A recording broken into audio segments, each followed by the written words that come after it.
तो आप सभी विद्यार्थियों का स्वागत है हमारे चैनल पर। कैसे उम्मीद करते हैं आप सब बढ़िया हो। दोस्तों आज मैं आपको बताने वाला हूँ सेमेस्टर 1 का, ठीक है, सेमेस्टर 1 का सोशियोलॉजी ऑनर्स, यानी कि जिनका भी समाजशास्त्र ऑनर्स है, ठीक है, उनके लिए दोस्तों ये वीडियो काफी ज्यादा इंफॉर्मेटिव होने वाली है। देखिए आज आपको बहुत ही महत्वपूर्ण प्रश्न जो कि सामाजिक समूह से आप क्या समझते हैं और इसकी विशेषता और इसके प्रकार का वर्णन करना है।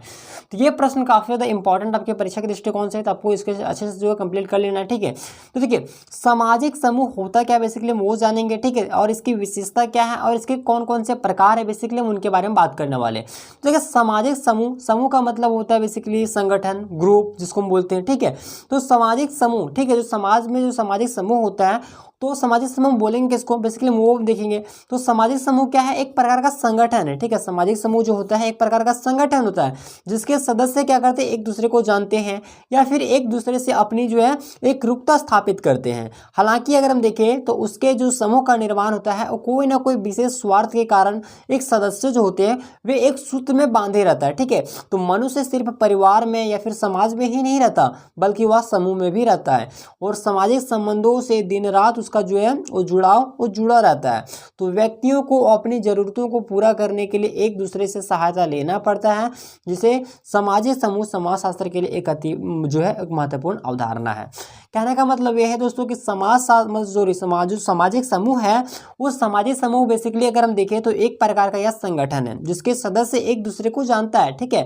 यानी कि जो संगठन बनता है, ठीक है, किसी चीज का अगर मान लीजिए किसी चीज का संघ, जैसे छात्रों का संघ हो गया या फिर शिक्षकों का संघ हो गया, तो एक से मतलब अगर अधिक लोग हैं तो उसको हम क्या बोलेंगे, एक तरह से ग्रुप्स बोलेंगे, समूह बोलेंगे। जब समूह में है तो उसका समूह बोलेंगे ना, संघ उसको बोलेंगे।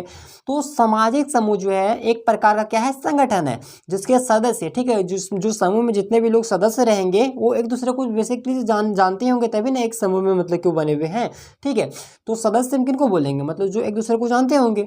तो जिसके जो सदस्य होते हैं बेसिकली वो एक दूसरे को जानते हैं और एक दूसरे से जो है अपनी एक रुकता स्थापित करते हैं और उसके जो समूह का निर्माण होता है दोस्तों वो किसी न किसी अपने विशेष स्वार्थ के कारण मतलब कि जो समूह का निर्माण करवाया जाता है या फिर किया जाता है। तो मनुष्य जो है वो सिर्फ अपने परिवार या फिर घर में या फिर समाज में ही नहीं रहता बल्कि वह जो एक समूह में भी रहता है और सामाजिक संबंधों से उनका जो जुड़ाव है वो दिन रात लगा रहता है। व्यक्तियों को अपनी जरूरतों को पूरा करने के लिए एक दूसरे से जो है वो सहायता भी जो है वो लेना पड़ता है, ठीक है। तो इसको हम बोलेंगे सामाजिक समूह। अब अगर हम सामाजिक समूह की परिभाषा अगर हम देखें तो मैकआवर एवं पेज ने देखिए क्या कहा है कि इनका मानना है मैकआवर एवं पेज का कि सामाजिक समूहों से हमारा अभिप्राय है कि मनुष्यों के किसी ऐसा संग्रह से है जो आपस में एक दूसरे के साथ सामाजिक संबंध में आ जाता है।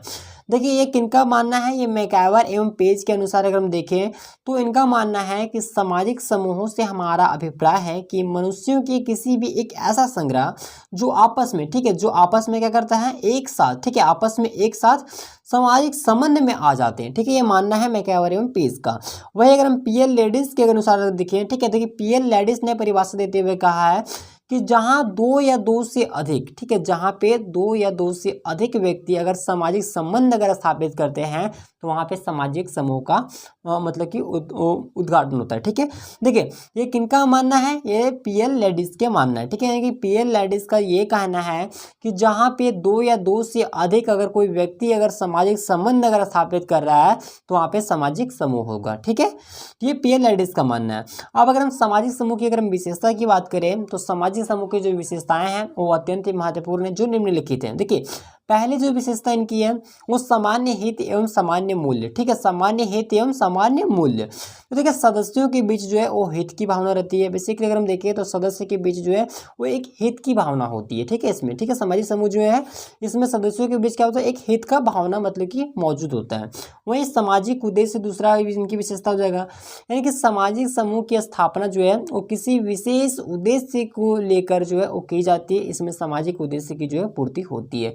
बेसिकली अगर हम देखें तो सामाजिक जो सामाजिक समूह का जो संगठन बनाया जाता है बेसिकली समाज के किसी भी ढांचे को, ठीक है, किसी भी मतलब चीज़ को जो है वो पूरा करने के लिए, ठीक है, जो उनकी आवश्यकता है उसको पूरा करने के लिए बेसिकली एक संगठन का निर्माण किया जाता है जिस संगठन की वजह से जो उस कार्य को या पूरा किया जा सकता है या जो उनकी आवश्यकता है उसको पूर्ण की जा सकती है, ठीक है। तो सामाजिक समूह जो है वो सामाजिक उद्देश्य की पूर्ति के लिए जो है वो सामाजिक समूह का जो है संगठन किया जाता है। ये इसकी एक दूसरी विशेषता हो जाएगी।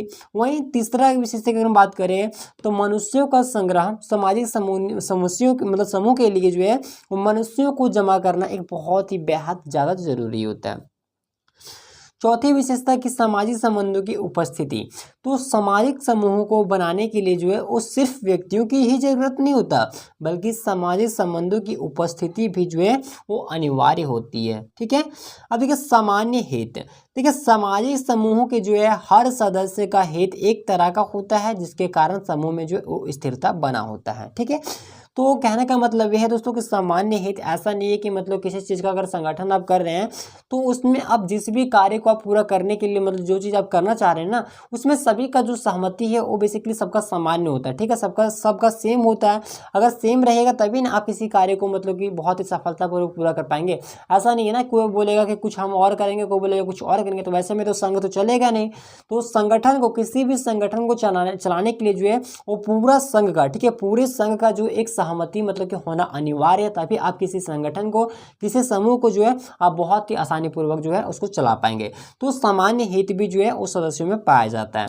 अब देखिए सामाजिक समूह का अगर हम प्रकार की बात करें, ठीक है, तो सामाजिक समूह का जो प्रकार है इसको मतलब कि विभिन्न वर्गों में इसको जो है बांटा गया है। तो देखिए अगर हम पहला अगर देखें तो महत्व के आधार पर जो है सामाजिक समूह को बांटा गया है। तो महत्व के आधार पर जो है कुछ लोगों ने महत्व के आधार पर जो है सामाजिक समूह को दो भागों में बांट दिया है। कौन कौन से भाग? तो प्राथमिक समूह और द्वितीयक समूह के आधार पर बांट दिया है। अब अगर हमें प्रतिद्वंद्विता के आधार पर हम देखें तो इस आधार पर जो है सामाजिक समूह को भी दो भागों में बांट दिया गया है। एक स्व समूह बांट दिया गया है, दूसरा पर समूह बांट दिया गया है। अगर हम अवधि के आधार पर देखें तो अवधि के आधार पर भी जो इसको दो भागों में बांट दिया गया है, एक अस्थायी समूह और अस्थायी समूह। अब अगर हम इच्छा के आधार पर देखें तो इच्छा के आधार पर भी जो है वो सामाजिक समूह को दो भागों में बांट दिया गया है, एक अनिवार्य समूह, एक ऐच्छिक समूह। अगर हम मिश्रित आधार पर हम देखें तो इस आधार पर जो है वो सामाजिक समूह को अनेकों भागों में बांटा गया है, यानी कि निम्नलिखित वर्गों में जो है इसको बांटा गया है। कौन कौन से? देखिए पहला है कि आयु के आधार पर बांट दिया गया है, दूसरा योनि के आधार पर बांट दिया गया है, तीसरा क्षेत्र के आधार पर बांट दिया गया है, चौथा कि शारीरिक विशेषताओं के आधार पर भी जो है सामाजिक समूह को बांट दिया गया है। ये हुआ मिश्रित आधार पर। ठीक है, कि मिश्रित आधार पर जो है सामाजिक समूह को अनेकों भागों में बांट दिया गया है, जिनमें से मैंने आपको जो है कुछ कुछ मेन जो पॉइंट है मैंने आपको बता दिया। अगर आप चाहें तो इन सभी पॉइंट्स को जो आप एक करके डिफाइन भी कर सकते हो। ठीक है, तो आपको इतना ही आपको वहाँ पे लिखना है। ठीक है, ज़्यादा आपको नहीं लिखना है। तो मैं उम्मीद करूँगा कि आपको यह वीडियो पसंद है। वीडियो को लाइक कीजिएगा। अगर आप चैनल पे नए हैं, चैनल को सब्सक्राइब जरूर कर लीजिएगा।